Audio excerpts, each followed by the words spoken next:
அதிகாலை தமிழ் நேயர்களுக்கு வணக்கம். இப்போ நம்ம திரை விமர்சனத்தில் பார்க்க போற படம் வந்து கட்டா குஸ்தி 2. வைஃப் சம்பாதிக்கும் போது ஹஸ்பண்ட் தானே குடும்பத்தை பார்த்துக்கணும். இந்த மாதிரி ஒரு ஹஸ்பண்ட் இருந்தா எந்த பொண்ணையும் தோக்கடிக்க முடியாது. கட்டா குஸ்தி 1ல் வந்து விஷ்ணு விஷால் வந்து ஒரு பயங்கரமான மேல் ஜாவனிஸ்டாக இருப்பார். இவங்க வந்து ஒரு மல்யுத்த வீராங்கனைங்கிறனால இவங்களுக்கு மாப்பிள்ளை கிடைக்காத ஒரு பிரச்சனை இருக்கும். யாருக்கு? ஐஸ்வர்யா லட்சுமிக்கு.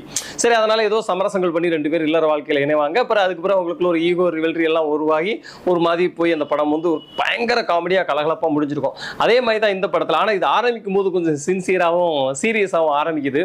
எப்படின்னா, விஷ்ணு விஷால் ஐஸ்வர்யா லட்சுமி இவங்க 2 பேர் தம்பதியாக இருக்காங்க. ஒரு 6 வயதில் அவங்களுக்கு ஒரு பெண் குழந்தை ஒன்று இருக்குது. ஹவுஸ் ஹஸ்பண்டா விஷ்ணு விஷால் என்ன பண்றாரு, மேல் ஜாவனிஸ்டா ஃபர்ஸ்ட் பார்ட்ல இருந்தவர் இதுல வந்து ஹவுஸ் ஹஸ்பண்டா இருந்து அந்த குழந்தையை நல்லபடியா பார்த்துக்கிட்டு ஸ்கூலுக்கு அனுப்ப, வீட்டு வேலை பார்க்க, சமைக்க, துணி துவைக்க, இப்படி எல்லா வேலையும் பார்த்துட்டு இருக்காரு. ஐஸ்வர்யா லட்சுமி வந்து அவங்களோட கரியர்ல ஃபோக்கஸ் பண்ணி அந்த மல்யுத்தத்தில் பெரிய இடத்துல வரணும் அப்படிங்கிறதுக்கான முயற்சிகள்லாம் பண்ணிட்டு இருக்காங்க.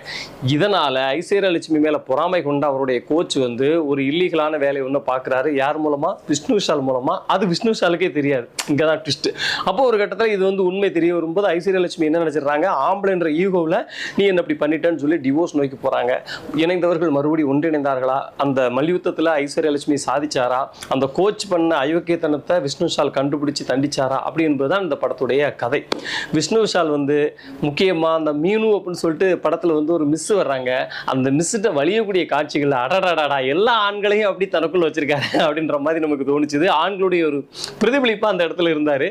ஆனா அதுக்கு ஒரு லாஜிக் வச்சிருந்தாரு டைரக்டர் செல்ல ஐயாவு. நீளமான கூந்தல் அந்த மிஸ்ஸுக்கு இருக்கும்.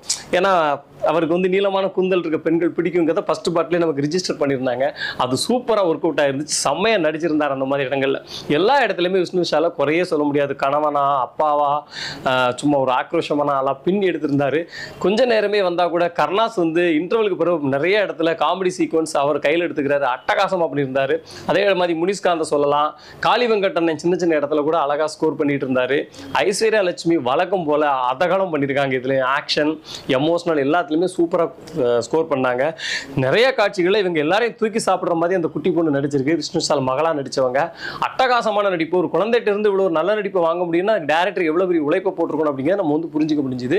அவ்வளோ அழகாக ஸ்கோர் பண்ணியிருந்தாங்க. சின்ன சின்ன நம்ம கருணாகரன் வந்து இந்த படத்தில் வந்து இந்த பாட்டில் எக்ஸ்ட்ரா புகுத்திருக்காங்க. அந்த மிஸ்ஸு கேரளா மிஸ் அவங்கள இந்த இதில் எக்ஸ்ட்ரா புகுத்திருக்காங்க. ஆனால் அதெல்லாம் எந்த இடத்துலையும் துருத்தவே இல்லை. கதைக்கு வந்து அழகாக சப்போர்ட் பண்ணியிருக்கு அப்படிங்கிறது சொல்லலாம். கேமராமேன் பாஸ்கருடைய சினிமாட்டோகிராஃபி வந்து அழகா இருந்துச்சு. எந்த இடத்துலையும் பிசிறு தட்டாத ஒரு ஒளிப்பதிவு. கடைசி அந்த கிளைமேக்ஸில் வரக்கூடிய அந்த ஃபைட்லாம் ரொம்ப சூப்பராக லைவாக எடுத்திருந்தாப்புல. நிறைய காட்சிகளை லைவாக விஷுவலைஸ் பண்ணியிருந்தார். அப்புறம் நம்ம மியூசிக் டைரக்டர் ஜான் ரோல்டன்.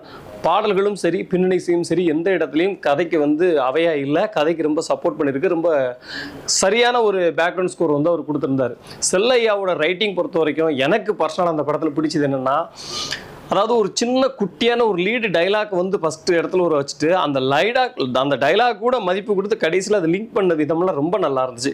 குட்டியாக அவர் பயிற்சி பண்ணும்போது ஒரு விஷயத்தை வந்து விஷ்ணு விஷால் சொல்லி கொடுத்துருப்பாங்க கிரவுண்டுக்கு வெளியில இருந்து.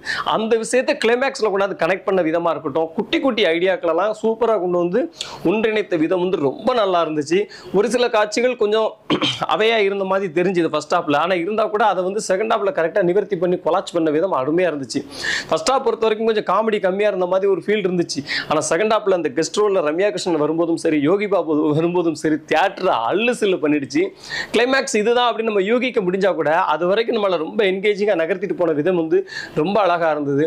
பெண்களுக்கு வந்து இன்றைய சூழலுக்கு ஒரு அற்புதமான மெசேஜ் சொல்லியிருக்காங்க. இன்றைய சூழலுக்கு பெண்களுக்கு பாதுகாப்பு என்பது ரொம்ப கம்மியான ஒரு சூழலை தான் இந்த சமூகம் வந்து நம்ம கொடுத்துருக்கு. ஸோ அதனால் பெண்கள் வந்து இந்த மாதிரியான தற்காப்பு கலைகள்லாம் படித்து வச்சுக்கிறது ரொம்ப நல்லது அப்படின்னு சொன்ன விதமும், அதே நேரத்தில் பெண்கள் அவங்களுக்கு ஆசைப்பட்ட விஷயத்தை அவங்க செய்யலாம் அப்படின்னு சொல்லப்பட்ட விதமும், ஆண்கள் வந்து ஹவுஸ் ஹஸ்பண்டா இருக்கிறது வந்து ஒரு பெரிய கலாய்க்கக்கூடிய விஷயம் கிடையாது, அது வந்து ஒரு நல்ல ஒரு பெருமைப்படக்கூடிய விஷயம் தான் அப்படின்னு சொன்ன விதமா இருக்கட்டும், எல்லா இடத்துலையும் சமூகத்துக்கு தேவையான விஷயத்தையும் சொல்லியிருக்காரு. அதை என்டர்டைன்மெண்டிங்கா, என்கேஜிங்கா, எஜுகேட்டோட சொல்லியிருக்காரு. கண்டிப்பா தியேட்டர்ல போய் பாருங்க, நிச்சயமா என்ஜாய் பண்ணுவீங்க. நன்றி, வணக்கம்.